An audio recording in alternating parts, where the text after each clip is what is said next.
Oke, mungkin kita beralih ke selanjutnya ya. Kan tadi kan abang-abang ini kan punya di bidangnya masing-masing ya, fokus masing-masing. Kalau dari Bang Rifki di bidang prestasinya, terus di bidang PKM-nya ya Bang. Kalau misalkan Bang Raffi ini lebih ke arah, prestasi tapi di bidang pengalaman internasional dan juga leadership-nya kan ya. Alhamdulillah ya. Alhamdulillah. Oke, mungkin mau tahu dong Bang, kayak, itu kan untuk memilih suatu fokus itu kan agak susah ya, terlebih lagi Vapet tuh punya banyak kegiatan dan juga banyak budaya ya. Itu Ya, dari abang-abang sendiri nih, untuk mengatur hal tersebut gitu, untuk memfokuskan ke jalan tersebut tuh seperti apa sih, dengan lingkungan Vapet yang seperti itu? lingkungan ya. Iya. Jadi ada gap gitu ya. Iya, Ya kalau kan kita pasti banyak kegiatan seperti ya. di sini juga ada kegiatan dari BEM segala macam, terus ada tentang lomba-lomba yang veteran dan seperti itu. Mungkin kayak gitu. Lebih ke apa ya? Pertama mungkin lebih ke skala prioritas ya. Skala prioritas mungkin dulu juga dari waktu MC itu Meet Cowboy ya. Iya. Waktu Meet Cowboy itu ada angkatan 53 ya, jadi pembicara juga di 57. Itu membawa semangat gue juga ya buat istilahnya lebih aktif di luar atau di Vapet. Itu beliau ngejelasin tentang skala prioritas. Ya, mana nih yang bakal kalian prioritasi? Kalau beliau itu ngambangin bukan antara dua bulat gini di tengah-tengah, bukan, tapi skala prioritas itu satu lingkaran besar, dan di mana pertama ada bulatan kecil itu apa? Grup family kah? Terus bulatan kedua circle kelas kah? Yang ketiga atau teman-teman di luar Vapet atau IPB yang besarnya apa? Nah itu perlu dikuatkan dasarnya dulu. Kalian fokus kuliah ini nomor berapa? Gitu. Karena kita harus pasti bakal ada yang ya kita memang harus ada beberapa yang harus dirugikan bagi kita gitu kan. Yang pertama, kalau memang kita pengen milih fokus di luar, ya otomatis kayak kemarin PKM. Kebetulan ya pas Embeten itu saya lagi magang juga ya di Fresh and Fly. Kemarin di THT, alhamdulillah ya salah satu lah yang di big company. Itu agak berat itu. Pertama fast track juga, terus juga PKM juga, magang juga, dan memang ada kegiatan lain juga. Nah itu gimana cara buat nidinya? Nah kita itu bagi-bagi. Kita nih maksudnya udah biasa udah bisa jujur. Gini nggak bisa, gue nih nggak bisa multitasking, gue bisa. Gue nggak bisa kayak fokus dulu ke sini. Yang penting target gue nih dekat-dekat ini skala prioritas gue tuh apa? Karena kita tuh bukan sibuk ya. Mungkin teman-teman juga semuanya ini kita tuh nggak ada istilah sibuk, itu nggak ada. Tapi mana yang lebih diprioritaskan gitu? Gak ada. Mungkin punya pacar atau apa, prioritasnya gue sibuk nih kayak gini ya. Mungkin prioritas si orang ini ya sedang lagi prioritas sama keluarga gitu. Keluarga nomor satu misalkan gitu. Nah itu mungkin istilah orang sibuk tuh sebenarnya tidak ada sih kalau menurut gue ya. Jadi apa dulu yang bakal mungkin dekat-dekat ini kemarin tuh magang dulu nih, karena magang range waktunya cuma 2 bulan. Kapan lagi lo di big company kita pahit dibayar, kapan lagi lo kita istilahnya nyuri ilmu lah ya. Kita kan harus haus ilmu ya. Kita ngambil ilmu. Nah di minggu terakhir setelah magang itu kebetulan pengumuman PIMNAS. Nah disitulah gue nyiapin PIMNAS. Nah kuliah kapan ya S2? Kebetulan online. Jadi tugas kuliahnya kayak gimana? Nah pagi kuliah sampai jam 9. Nah baru masuk ke Fresh and Flag. Kebetulan kan memang dapat rumah di sana ya dari Fresh and Flag. Terus setelah itu tugas kuliah kapan ya? Dikerjainnya jangan pas lagi magang, pas malam. Ya kita harus ngambil, ya kita punya inilah curi-curi waktu lah. Malam baru ngerjain tugas ya kuliah. Nah terus yang PKM kapan? Nah kan PKM teman-teman yang lain mungkin kebetulan Niki PKM sama tim 558 ya, angkatan 58. Jadi kan mereka belum magang ya. Jadi tugas itu ya kita kita mapping benar-benar gimana caranya pembagian tugas. Jadi gue bilang mungkin nanti setelah beres magang kan ada space waktu itu 1 minggu buat menuju PIMNAS. Nah di situ gue fokus di akhir situ. Jadi gue belum fokus dulu ke PIMNAS. Jadi memang kita harus pintar-pintar sih. Ya istilahnya orang sukses aja, istilahnya orang-orang yang istilahnya banyak yang lebih jago dari kami gitu. Beliau itu ya masa sih nggak capek dulu gitu dari sekarang gitu. Karena yang ngerasa kayak orang-orang yang sukses dulu tuh yang memang mereka perih-perih dulu gitu. Perih banget, malah lebih perih dari kita gitu. Kita udah enak sekarang, HP skripsi juga, ChatGPT udah ada banyak lah gitu ya. Jadi jangan ada kendala, lebih tepatnya jangan ada gap lah di antara diri kita sendiri dan lebih sering ngobrol sama diri sendiri. Betul. Kalian tuh apa yang memang sekarang tuh diprioritaskan gitu. Karena istilahnya kita pokoknya nggak ada kata sibuk, yang ada kita lebih memprioritaskan apa. Paling gitu sih. Jadi lebih mengenal diri sendiri, jadi lebih gampang gitu buat ngatur apa-apanya. Oke. Mungkin untuk Bang Raffi di tahap kesibukan leadership dan segala macam international MAPRES gimana itu? Tadinya mau sama kayak Maikia gitu. Karena sebenarnya saya betul itu yang aku juga alami gitu ya. Maksudnya aku baca, aku lihat prioritas apa gitu ya, keluarga. Aku tuh bahkan aku bukan ini Bang. Kalau aku tuh bukan bulat segitiga. Gitu, muda ya. Iya, segitiga. Apa itu fisika? Iya, gitu segitiga gitu. Ada kayak keluarga gitu. Enggak, pertama tuh agama gitu. Jadi prioritas agama dulu, di bawah keluarga, di bawahnya kuliah, baru di bawahnya lagi organisasi dan semacamnya gitu. Gitu modelnya. Dan tapi kalau aku mungkin coba bahas dari sisi lain gitu ya. Kalau aku tuh gini, sebetulnya aku tuh pribadi ya, bukan jadi contoh orang yang bisa dibilang sukses dalam manajemen waktu gitu loh. Ini biar terbuka aja gitu. Maksudnya kita di sini biar katanya orang berprestasi, tapi nggak semua lampang gitu aja jalannya. Nggak ada yang begitu. Di balik orang-orang betul, di balik orang-orang yang berprestasi itu ada struggle yang besar di baliknya gitu. Yang mungkin ya kita nggak lihat dan nggak tahu gitu. Nah, aku mau kasih tahu aja struggle-nya. Aku udah mention ya di awal kalau misalkan di semester 3, 4, 5 itu tuh aku benar-benar yang maskor gitu. Kenapa? Karena di PKU vakum. Betul. Itu benar-benar vakum yang asli. Aku tuh dari dibilang aktivis di SMA dan pada akhirnya pas masuk PKU benar-benar stop. Gitu. Karena online gitu loh. Iya. Sih aku boleh online masih online. Abang 2 tahun. Online. Iya, setahun. Fungsi salah gitu. Kalau 57 udah lebih kan. Iya. Nah itu betul-betul yang kita tuh bahkan sama teman sekelas tuh nggak kenal gitu. Kalau pribadi ya, karena benar-benar vakum itu gitu. Nah makanya ada kesempatan untuk departemen di semester 3, 4, 5 itu benar-benar explore gitu. Tadi aku udah bilang aku tuh explore, aku mau coba jualan gitu. Di program MWA, program mahasiswa usaha gitu. Jualan jangkrik. Aku jualan jangkrik gitu. Jangkriknya di kanal C sama Pak Arman. Ya, sama Pak Arman gitu, sama Mahidis gitu kan. Gitu. Kita jualan jangkrik. Alhamdulillah bisa jalan, tapi sayangnya waktu itu karena lagi memang sibuk banget gitu. Karena aku gak cuma jualan gitu. Lagi jualan, aku tuh juga lagi ngejabat jadi kadep di BEM gitu. Kadep Sosling gitu. Sosling di BEM. Bareng juga aku jadi staff manajemen internal di BKIM, Badan Kehormatan Islam Mahasiswa gitu, KM. Bareng lagi aku sama juga lagi ikut panitia MPD, wakil ketua MPD gitu. Bareng lagi aku lagi ikut lomba gitu. Nah, itu ada jadi kontes itu gitu loh. Siapa soal itu bareng lagi aku juga lagi menjabat waktu itu kebetulan alhamdulillah diamanahkan jadi presiden asrama ceritanya. Aku alhamdulillah di RK gitu loh, di rumah kepimpinan dapat beasiswa situ dan ada asramanya kan. Waktu itu pas momen itu aku malah jadi presiden gitu.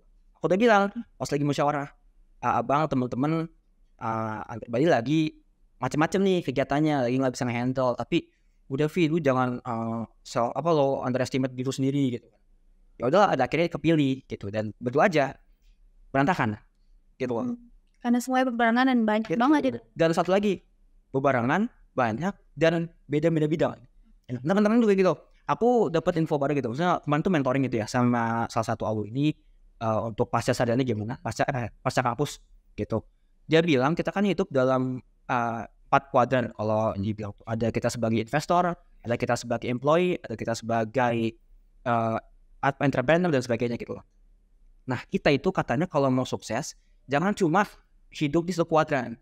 Jadi kita kalau jadi employer ya jangan cuma jadi employee doang gitu, jangan cuma jadi karyawan doang. Tapi kita bisa masuk ke kuadran lain. Misalkan saat kita jadi karyawan, kita tabung, terus kita bisa tipis-tipis buat bikin usaha gitu. Nah tapi kuncinya adalah kita harus sebidang atau seenggaknya yang dekat bidangnya gitu. Kayak aku misalkan saat aku jualan jangkrik ya minimal aku juga aktif di semua operator misalkan. gitu. Itu baru pas gitu. Nah aku enggak, aku udah jualan jangkrik, aku ikut di sosial lingkungan gitu di BEM, aku lagi ikut LD gitu, lomba dakwah, jadi macam-macam.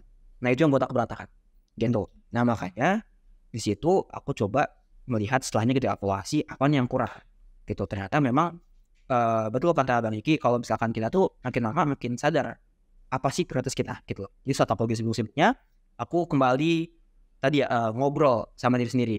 Gue tuh mau ngapain sih gitu loh, kampus mau aktif-aktifan, mau ikut apa gitu, aku mau lulus gitu kan.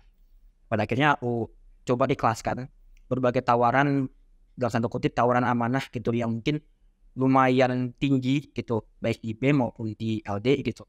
Aku coba tolak semua, bahkan ya dari aku pun tawarin jadi salah satu kadif di Moproter, tapi dengan berat hati aku tolak juga gitu. Kan tadi aku mau fokuskan ke satu hal nih, apa? Misalkan tadi internasional gitu, event nasional, akademik, sama sekarang aku lagi nulis. Baru nulis bebas ya gitu, nulis. Di suatu blog itu ya Bang? Iya, Saya ada aku tuh di Instagram. iya betul di Instagram kan ada di Quora sama Tahu gimana nih kayaknya. iya kayak gitu ya. Coba ya. Ketahuan gitu ya. Tahu kan ini? Iya, apa tulis di ada namanya platform Medium gitu kan, sama Quora, sama kemarin juga sempat tulis di majalah gitu ya. Jadi memang itu aku coba kejar. Kenapa?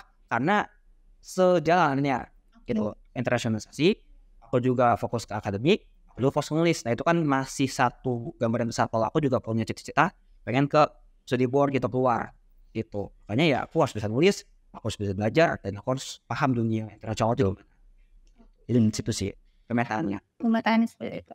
Berarti beneran memahami diri sendiri itu penting ya Bang. Jadi kita biar bisa tahu alurnya mau kemana, kita mau kayak gimana, dan untuk beberapa bidangnya itu emang enaknya lebih sejalan gitu. Karena biar kita lebih enak dan juga lebih nyaman untuk ngejalan.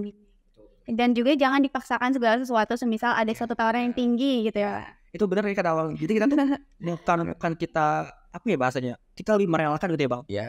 Karena kita mau fokus di sini, mau maju Kurangi ego lah lebih. Iya. Kita, nah itu Bang, aku tuh baru tahu pas masuk kampus, tiba-tiba tuh masuk kampus aneh. Dulu tuh ngerasa di SMA tuh orang paling keren gitu, kayak orang paling berprestasi gitu kan. Beda. Masuk ITB gitu kan, macam-macam gitu. Pas masuk kampus, buset orang macam-macam. Ya, Luas banget spektrumnya gitu loh. Nah kita tahu, aku pribadi baru sadar kalau oh ternyata gue tuh nggak bisa jadi semua orang gitu loh. Nggak bisa. Iya gue tuh ya gue akan adanya di sini gitu loh. Bukan nggak harus gue jadi kabim, harus aku tuh jadi kabim, nggak harus jadi mapres kabim, terus bisa action ke luar negeri, terus harus bisa ikut timnas gold medal, terus harus bisa macam-macam, nggak harus gitu. Salah satu pun nggak apa-apa. Nah itu kesadaran akan ego itu yang kita rawat ya, jaga. Oke, berarti di notes ya teman-teman. Oke, kita memasuki pertanyaan terakhir nih Bang. Buat teman-teman nih kan banyak banget teman-teman yang masih ragu. Tadi kan dibilang bahwasannya pas kita masuk kuliah nih beda nih sama sama SMA, maaf.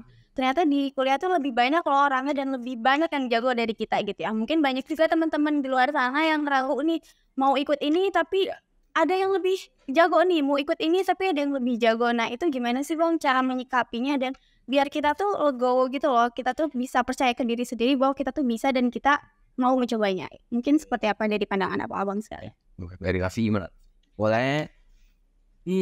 Aku sebenarnya sempat nulis juga loh di Medium aku gitu ya, tentang namanya tuh judulnya Kayaknya Habis.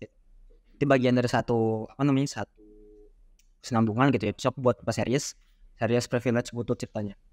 Jadi kayak aku itu mengkaji apa sih yang sebetulnya kita sebagai mahasiswa, sebagai anak muda, sebagai manusia, kenapa kita bisa nggak siap gitu? Kenapa kita bisa nggak prepare, kita nggak takut buat mencoba dan sebagainya? Dan aku melihat salah satunya adalah karena kita tuh membandingkan diri gitu loh. Kayak masalah privilege dan sebagainya. Kadang kita merasa, oh gue nggak punya privilege, gue orang kaya nih. Sementara teman kampus banyak yang kaya nih gitu, pada bawa mobil, pada bawa motor ini itu, jajannya macem-macem gitu kan. Atau gue nggak punya privilege nih, sebagai orang yang pinter, gue masuk IPB hoki-hokian gitu misalkan gitu kan. Kayak untung aja eligible gitu, atau udah mati-matiin SBMPTN gitu kan. Makanya itu banyak hal yang kayak gitu yang akhirnya jadi kita tuh buat kayak down sendiri pas ngeliat teman-teman jauh gitu. Maksudnya kayak mereka tuh udah shot to the star gitu loh, kayak udah jadi seorang bintang pas baru masuk gitu loh. Itu aneh banget dan aku ngerasain gitu.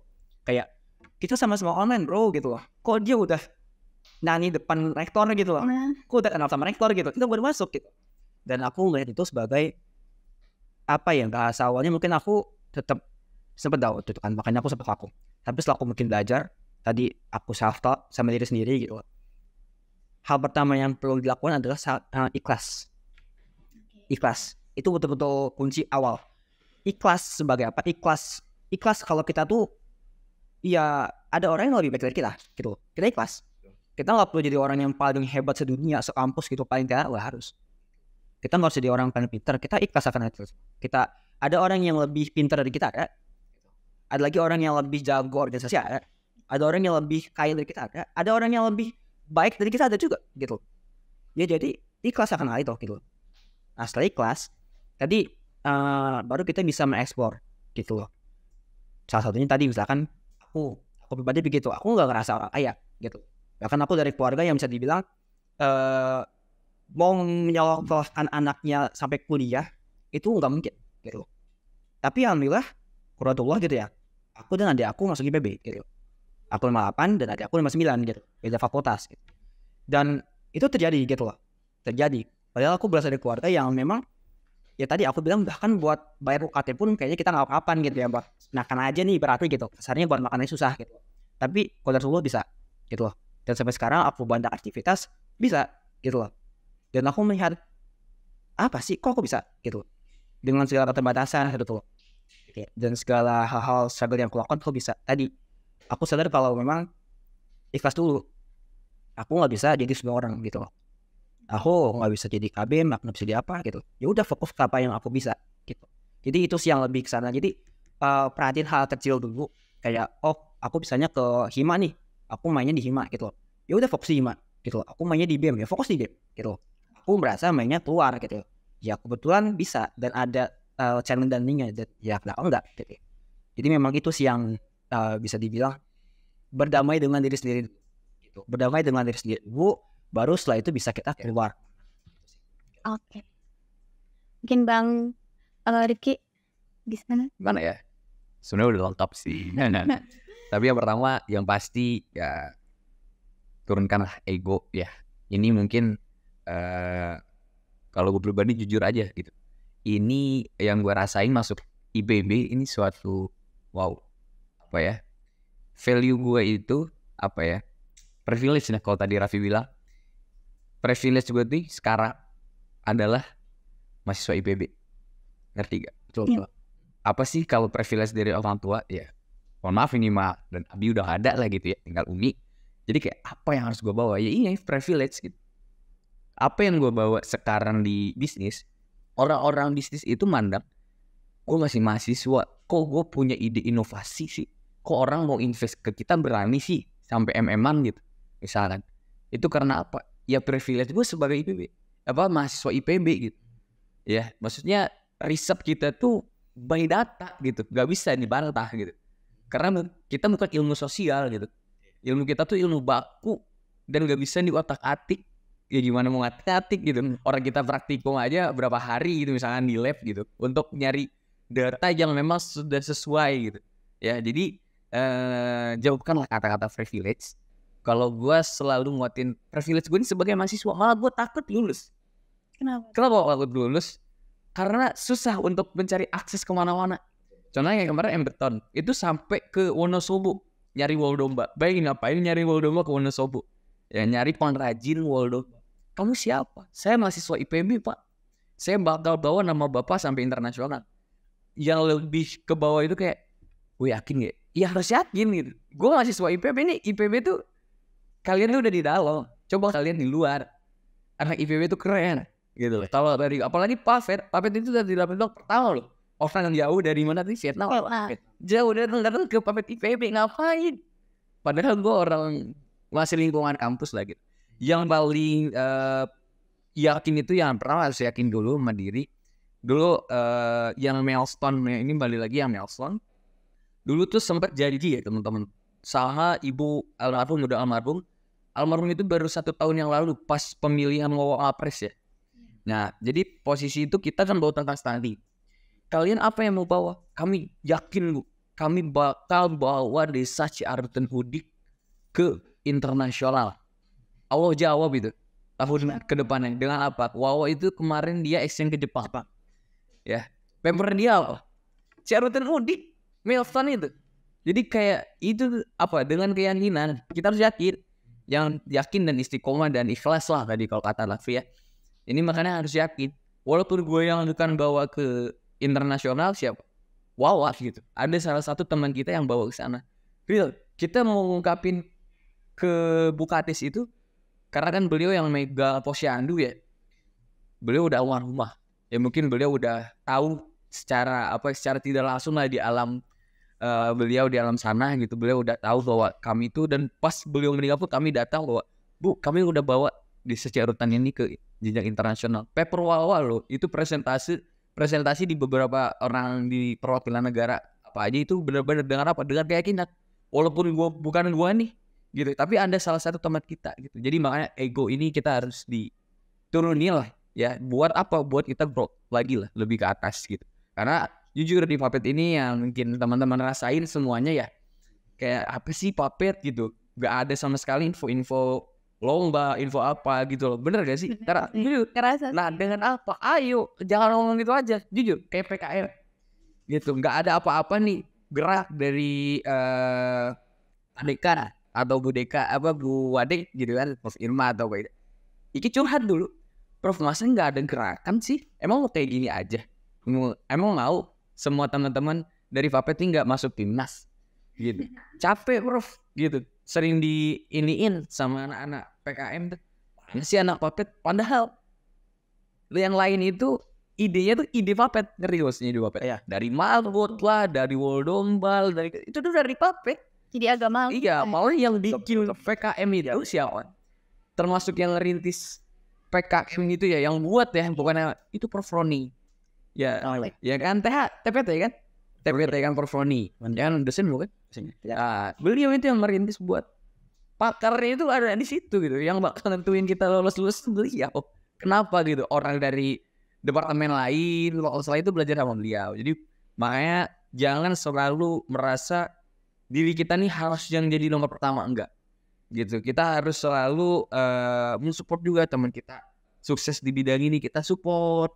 Kita silaturahmi ya. Sekarang ya Wawa udah punya yayasan. Kalau ada yayasan butuh kolaborasi sama ikan punya panti asuhan juga di rumah, Wawa butuh kegiatan apa kadang-kadang di rumah gitu. Jadi kita ya udah dewasa gini ya saling ini dan kolaborasi lah.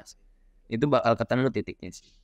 Oke, terima kasih Bang Raffi dan juga Bang Rizvi. Karena emang benar-benar tuh jawabannya tuh membuka pikiran kita semuanya teman-teman, bahwasannya emang kita tuh harus kenal dulu tuh terlebih dahulu kepada diri kita, dan kita juga harus mantepin bahwasannya kita tuh udah punya kesempatan untuk berkuliah di IPB terkhusus Puppet. Gunakanlah sebaik-baiknya, karena sebenarnya kalau misalkan kalian serius dan juga yakin, kalau misalkan digali-gali lagi banyak banget sih potensi kita di bidang tersebut. Mungkin seperti itu ya abang-abang sekalian. Oke, mungkin untuk podcast kali ini cukup sekian. Kepada Bang Raffi dan juga Bang Rizky, terima kasih banyak untuk menyempatkan waktunya. Dan kepada teman-teman semua, terima kasih sudah menonton episode ini sampai akhir. Dan sampai jumpa di episode berikutnya. Dadah.